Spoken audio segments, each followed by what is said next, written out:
So here we are in August. Is that unbelievable? We're in the 8th month of the year. How is this possible? Time is flying. My goodness, evaporating. Do y'all remember in January when we did our vision boards? Yes. How many people are still energetically connected to their vision board? Uh-huh. How many people have manifested some stuff from their vision board? Okay. All right, there we go. How many people need a little recharge, reboot, realignment? Okay, there we go. Yes. Just checking in to see what's going on. Oh, my goodness. So this month, the theme is the art of rest. The art of rest. We live in a world and in a culture that values hustle and grind, right? And especially in the United States, like just this chronic workaholic, working all the time. And I want you to know that this month, those of you who know me know I'm talking to myself, right? Because this is definitely my growing edge, because all of the work I do, I'm so blessed. I love all of the work I do for many, many years. And that's something I manifested in my life, that my work would be my ministry even before I was a minister, right? My work would be my art even before I was an artist. And so I've been able to create that. But what happens is I love everything I do. And so working doesn't feel like work, right? It doesn't feel like work. And yet I have got to rest. And so this month, just know, as usual, I'm talking to myself as I talk to you. So in this month, we're going to focus on a different dimension of rest for every, there's a big glare right here, for every week. And so today's talk title is Divine Downtime. Divine Downtime, right?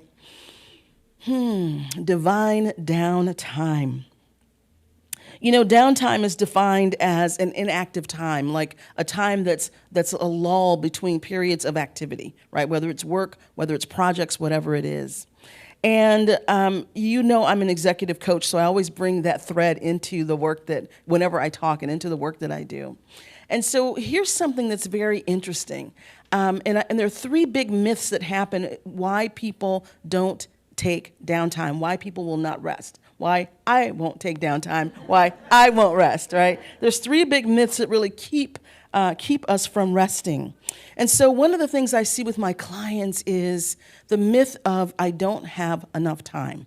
Right? I don't have enough time to rest. I have too many things to do, and I don't have enough time to do the things I need to do, so I cannot rest. I don't have time to do that, right? Does that sound familiar for anybody? Yes? Okay, I hear some, yes, right? And so we operate from this mindset of having to do more and more and more, and this mindset of having less and less and less time, and really what's happening is we're in a consciousness of lack.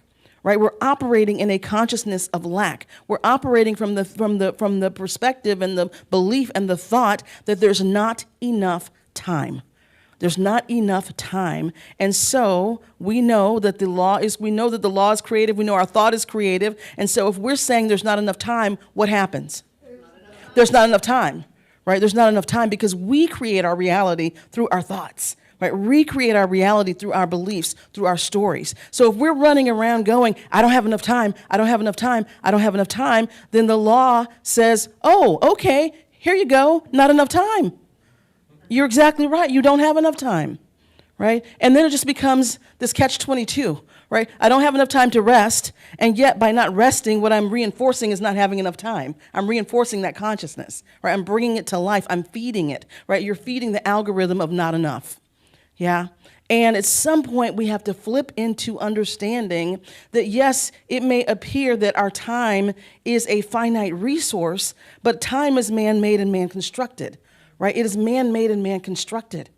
And there's this interesting thing that happens when we take divine downtime, when we get aligned with the divine, time changes and can change.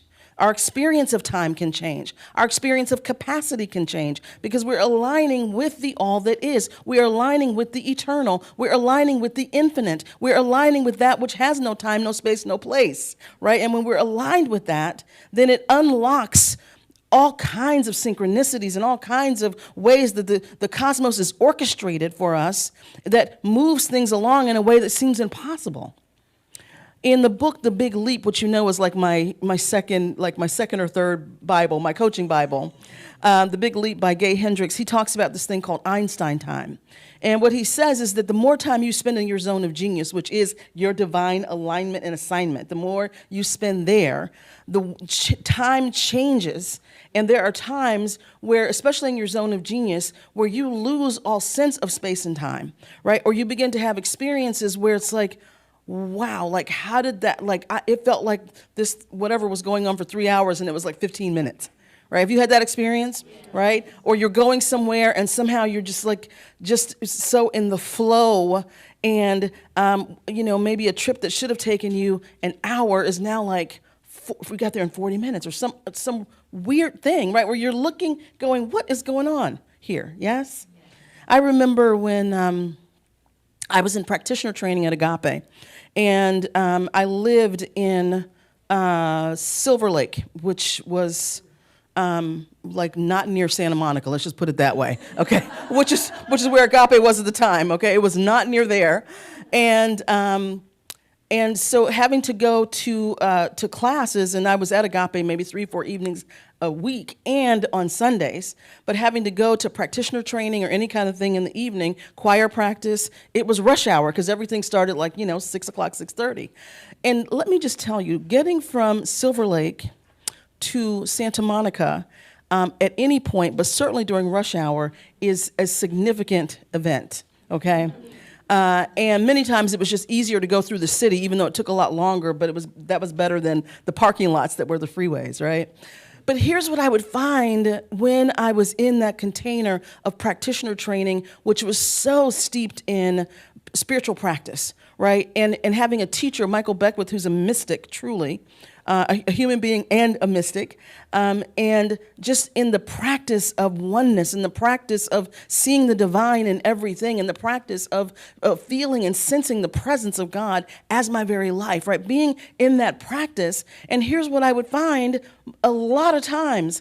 I would get from Silver Lake to Santa Monica in a time that humanly is not possible. Humanly, it's not possible. I remember just going, how did this happen? Like, how could I possibly have gotten here in this time, right? Just like, how could I possibly have made it all the way over here in 22 minutes or whatever, right? I mean, it was literally like that, right? It didn't happen all the time, but there were times it happened. And it's like, what is going on? This is before Gay Hendricks wrote The Big Leap and before he termed it Einstein Time. And Reverend Michael would say it's because you're in the flow, you're in oneness. When you are in God, it unlocks things in ways you can't understand on a human level. And it changes your human experience. And he had different experiences that he shared with us in class that seemed fantastical, that seemed like miracles, that seemed, how is this possible? And it's absolutely possible. Right? It's absolutely possible. But you have to take that divine downtime, being aligned with something greater than yourself, understanding it, being in it, allowing it to move through you, allowing it to live and breathe through you, being connected to this presence changes everything. And now all of a sudden you do have enough time. And we get little glimpses of it for those of you who are artists, musicians, or even just in everyday life. You have experienced a time where you were so at one with something that you lost all sense of space and time. You were so at one with something that when you came sort of out of it, it's like, whoa, right? Your sense of time was completely different in the time it took to do that thing. Are y'all with me on this? Yeah, you've experienced this? Yes? And so this, when we begin to cultivate our oneness at a deeper level, these are some of the benefits that happen, right? These are some of the gifts that we get. And when we're in that constant, there's not enough time, I don't have enough time, I don't have enough time is fine. When we're in that, that's the experience we have. We become ruled by that experience. So my invitation to you, as it always is, and I just find a different way every week to invite you into this, and my invitation to you is to explore what happens if you give up being in Kingdom 1 about time. right? Kingdom 1 is I'm a victim, right? There's not enough, da-da-da-da, all these things I got to do. I can't do this, right? All these things are happening to me. I can't control it. Time is the controller, right? That's Kingdom 1, right? Where things are happening to me. What happens if you give that up? What happens if you give that up, right? What happens if you just give it up? There's plenty of time. What happens if you begin to affirm time abundance? I have plenty of time to do everything that I need to do. There's plenty of time, right? There's plenty of time to do what I need to do. And it helps you then begin to look at, okay, what's really important? Because sometimes we're just doing stuff we don't even want to do, right? We're doing stuff we're programmed to do. We're doing stuff we think we should be doing. We're doing a lot of performative things, and you can really look and go, well, wait a second. What do I really want to be doing, and how do I want to be spending this time that I say is so precious?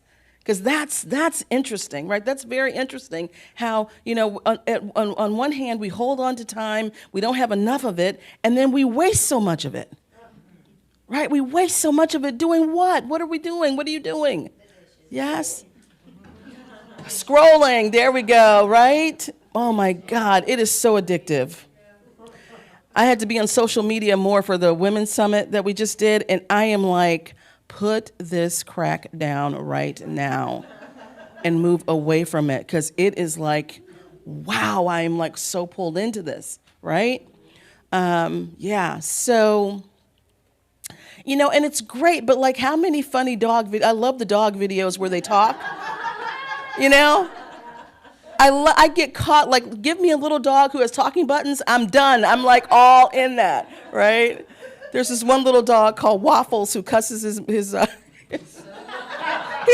out. And I'm just going, this dog is like totally cussing his owner out with these buttons. I'm like, wow, what is happening?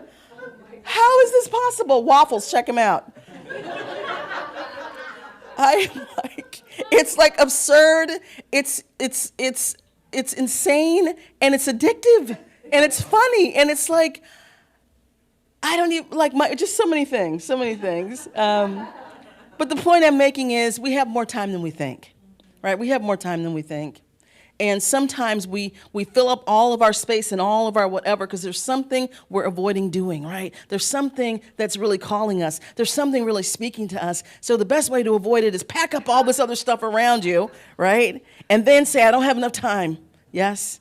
So my invitation to you is to really look at, how can you have time abundance? I have plenty of time.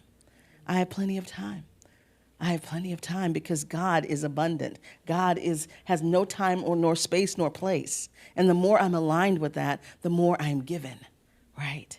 And so that's my invitation to you around that first myth.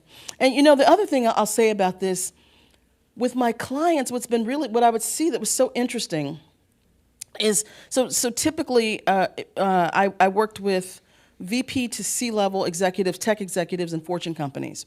And so many times coming in to work with them, one of the things is they don't have a lot of time. They have a lot of meetings, right? There's a lot of meetings. There's a lot of, some companies have a big meeting culture.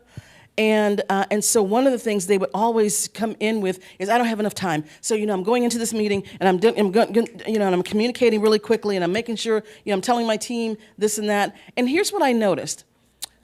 In the effort, in the movement of not having enough time, they actually created situations that took more time, right? So here's what I mean. So they go into a meeting, let's say if I'm shadowing them and I'm in the meeting with them, and so they go into the meeting and they're rushing trying to get through everything, and so they're maybe communicating in a way, or their presence is appearing in a way that their team or the audience is not fully getting 100% what they're talking about, but nobody's going to speak up, right? And so here's what happens. So everybody leaves the meeting, and then down the road, my client is seeing, well, they're not executing the way I want, right? Or certain things are not happening. So now they have to try and have a one-on-one or some kind of realignment to understand what's going on, right? And then maybe they have to have another meeting about that project because something went sideways. So what I would see is, because you're rushing and you're thinking, I don't have enough time, the way you have structured your communication, the way you're delivering your communication, and your presence is creating confusion. And nobody feels like they can speak up because your energy is saying, I don't have time, right? So then what happens is on the back end, you get out of that meeting faster, but on the back end, you now have to have 3 different huddles one-on-one with somebody. You have to go readjust this project that's gone sideways, and then have another meeting to make sure everybody's clear. So now you've had like 7 things you have to do because in that one meeting, you weren't present, right? In that one meeting, you weren't coming from time abundance, you were coming from lack. And it was driving that exact result, right? And I would see this all the time. I'm just giving you one example, but I would see all the time how in an effort to save time, they actually created more things on the back end that needed to be fixed, adjusted, realigned, or whatever, yeah? And so I want you to look at that for yourself, right? Because in the effort to save time, sometimes we create more things. It maybe not in that particular meeting, but what happens here now creates all these impacts other places that now we're trying to deal with. So it's actually costing us more time. Yeah, are y'all following what I'm saying? Yeah. I see some smiles. So I think this is resonating. All right, so that's just the practical coaching side of it, right? So the second myth is if I rest, right? If I rest, I will miss out on something, right? Like, and this is my thing, not so much that I feel I'll miss out, but it's that I have to keep driving this, right? In order for this to succeed, in order for this to happen, I have to keep driving this because that's worked really, really, really well for me in my life, right? To be very independent and to drive a result. It's worked incredibly well until it doesn't. Right? Until it becomes overdriving, overworking, overgrinding that leads to burnout, right? Leads to breakdown.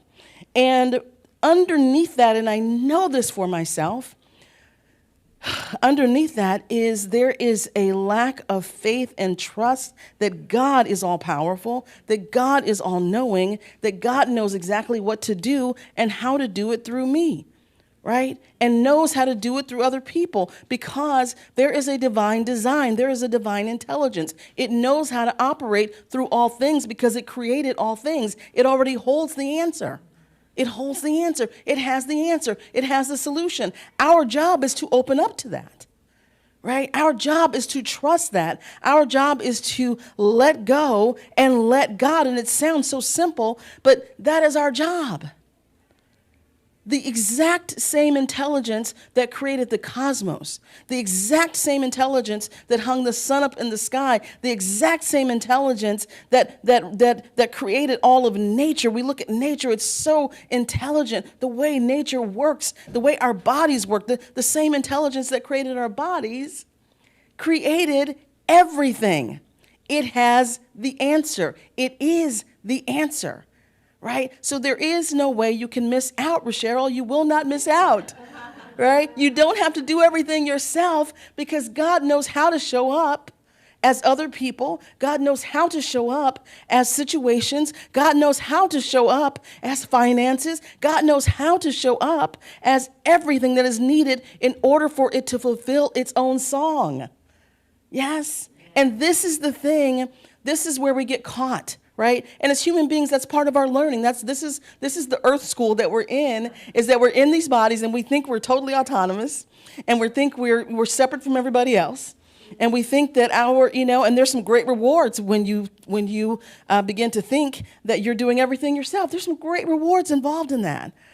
But the end game there is nothing there. There's nothing sustainable in that. Right? There's nothing sustainable in that. And so my invitation to myself and to you is to really look at the places and spaces where God has shown up, where God has shown itself as the solution through others or through your own mind in ways that just blew you away, where you didn't have to effort, you didn't have to grind, you didn't have to hustle, you didn't have to try. Right? There were some things you had to do, right? There are things you have to do in the human realm, but that energy that's like forcing, right? Abraham Hicks calls it going upstream, right? Abraham Hicks says when you're going upstream, it's very difficult, right? The energy is difficult. It's hard. It's like Sisyphus pushing that boulder up to the top and then it comes back down and up to the top, right? That's efforting. That is going upstream. right? Downstream is flow. Downstream is flow. So yes, you're doing your work. Yes, you're doing your reps, as I call them, your spiritual practice, right? Yes, you're showing up for your job. Yes, you're showing up for your clients, and you're in this space simultaneously of allowing spirit to reveal itself as the very solution. It's not working harder, it's working deeper, right? It's not working harder, it's working smarter. Right? It's not working harder, it's working in a more aligned fashion with that intelligence that created all things. And in our culture, particularly in the United States, we are just like this grinding, driving, rebel culture. That's us. Right? You go to Europe and it's a very different way that people work there for the most part. And people take vacations, for 4 weeks, 6 weeks, 2 months, 3 months. That is just baked into the culture. Like this sort of grinding and the way that we work here is very American, right? It's a very American. Pull yourself up by your bootstraps and da-da-da, right? Get going, make it happen, charge, yes? And it's not sustainable, we're seeing it, right? Burnout is rampant, mental health issues are rampant, violence is rampant, right? And it's this driving versus finding, where can I let go? Where can I have deeper faith, right? Where can I trust the divine flow? Trust the divine intelligence to show up as the things I need. One time years ago, there were so many, I'll call them miracles, but demonstrations that I had when I was in prac training that enforced for me all the things I know to be true, right? So one time I don't know where we were in our practitioner training, but I remember thinking or having this discussion about, someone's just not gonna knock on your door. Like Mr. Right's not gonna just knock on your door, right? Or a job is not gonna just knock on your door. Like that's not gonna happen, right? One day,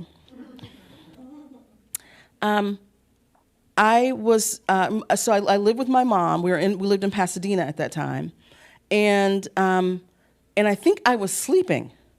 And at the time, I was working. I was trying to be an actor in LA. I had an agent, but I was doing. If you've ever been an actor or an artist, you do a lot of odd jobs. So I was doing like production assistant on actually a talk show that only lasted a little while.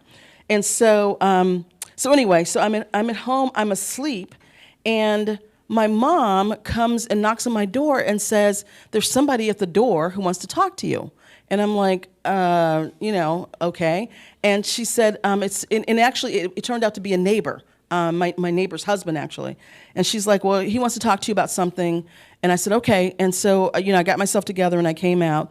And I talked to this man who's my neighbor's husband.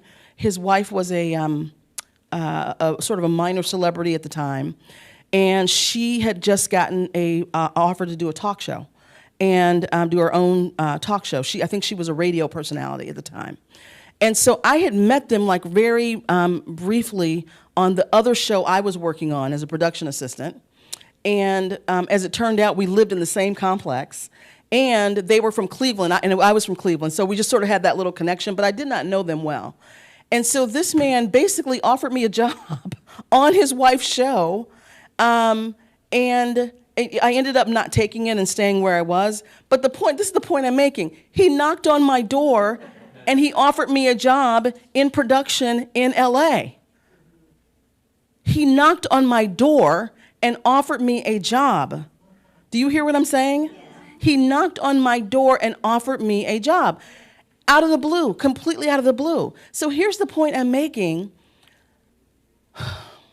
I was not looking for a job at that time. But what this did was it let me know, because I feel like in prac training or something we were talking about how, these things couldn't happen. Like, Mr. Right is not going to knock on your door. You got to go out and do something, right? A job is not going to knock on your door. You got to go out and do something.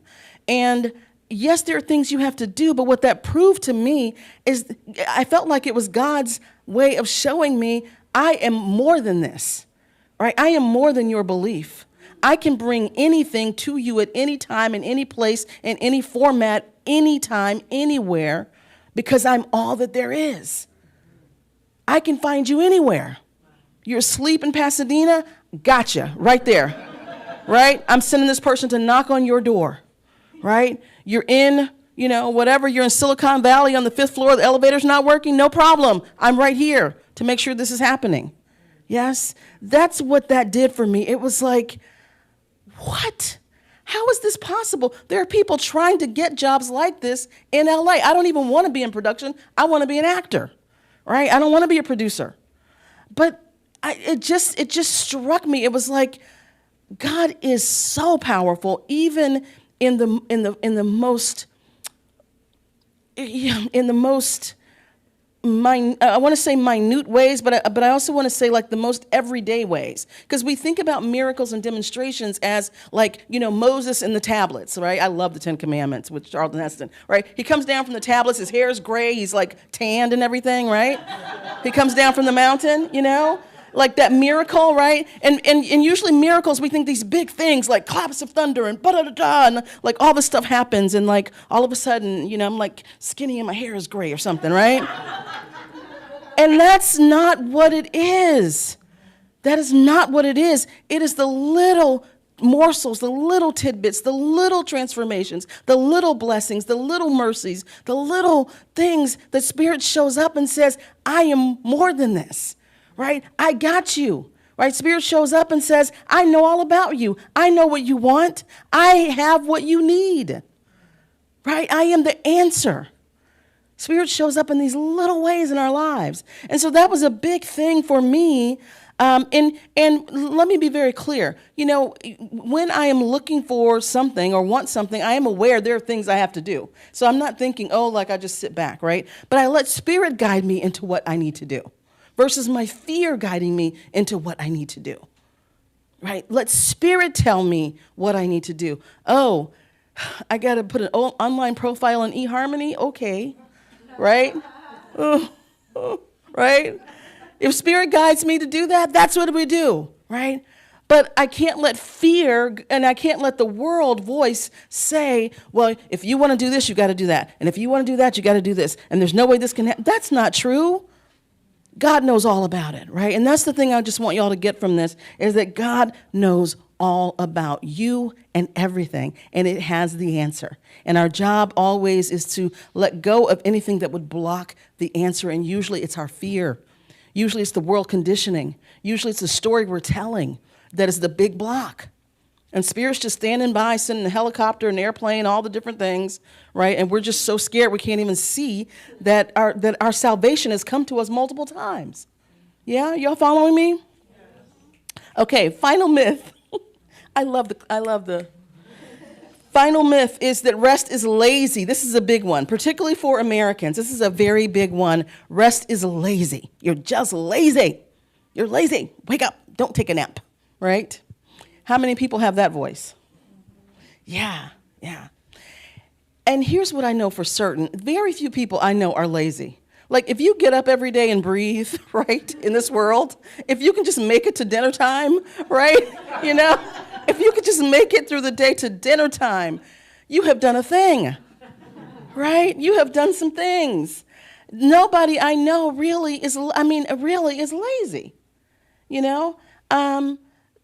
So letting go of this self-judgment around if I rest, I'm lazy, and maybe it's just that you need rest, right? Maybe you just need rest. And here's what happens. Our bodies change. Our lives change. We're in a very intense time right now in the world where the world energy is so chaotic, and you have to really make sure that you're centered, not to get swept up in it, right? There's a lot of grief in the world. We're grieving things in our culture and our country, right? There's a lot of grief and sadness. There's fear. All of this stuff is happening. Everybody needs a nap. Everybody needs a nap.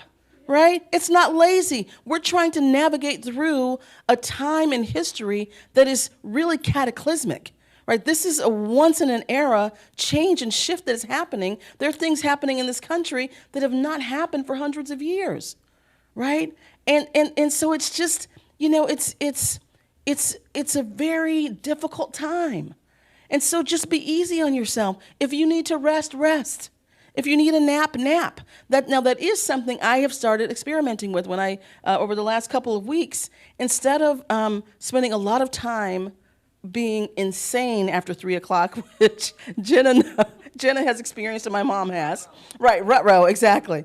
So spending a lot of time where I am just like, by 3 o'clock, I'm like delirious, I'm giggling, I'm shopping on Amazon, whatever, eating snacks, right? Because I'm so sleepy. And if I just power through it for like 2 hours, which I normally do, I torture myself and just try to power through it, and I'm not productive. And then I get my second wind, and then I want to be up until 2 in the morning, right? So I have to really work on that for myself. But here's the point I'm making. If I would just go to sleep when I'm sleepy and then get up and work, life is so much easier. And I finally cracked the code on that and started doing that. It's like, I don't have to go through all this at 3 o'clock and drag everybody into my madness, right? Just take a nap. Jenna, you missed the part where I learned this. So Jenna and I work together, and by 3 o'clock, I'm like, Jenna, come to my office, right? And so the point I'm making is, it's okay. Just figure out what you need right now in this crazy time, and then make that happen for yourself. It's going to look different than it used to look, right? Maybe you could power through 12 hours a day. I know I could. I could power through and not have to take a break and not have to, barely eat and just go through and get through. And now it's like, no. You've got to stop right now. Take a nap right now. Right? If you don't have a meeting, you can do this, take a nap right now, and then get back up. And if you need to continue, then do it then. Right? But giving myself permission, right? Going back to Marianne Williamson's talk in the interview in the summit, when I interviewed her, and we talked about like how we have to just give ourselves permission to do certain things. Yes? And so taking a break is not lazy. Resting is not lazy. It is actually honoring the temple. It is honoring this sanctuary of divinity that is your body and your mind and your spirit, right? It is helping your brain get some rest so that you can operate, as Zui Kwok, who I also interviewed for the summit, who wrote the book Calm Clarity, right? In order to get from that brain 1.0, which is this raging, raging fiend that is just, threatened and in survival mode, to get from that into brain 3.0, which is the sage, which is the knower that knows, right? That unshakable inner presence. You got to take some rest. And it's not lazy to do that. You're actually nourishing your brain. You're nourishing your nervous system. You're nourishing your spiritual system. You're nourishing your soul. Yes? So we got to rest, y'all. Can we do this? Yes. Yeah? Okay, so listen. I've been talking a long time, but I just want y'all to get that rest is so important. And this whole month this is what we'll be talking about and practicing, is where do I need to rest? Right? Where do I need to rest and take a breath and be in spirit? Yes.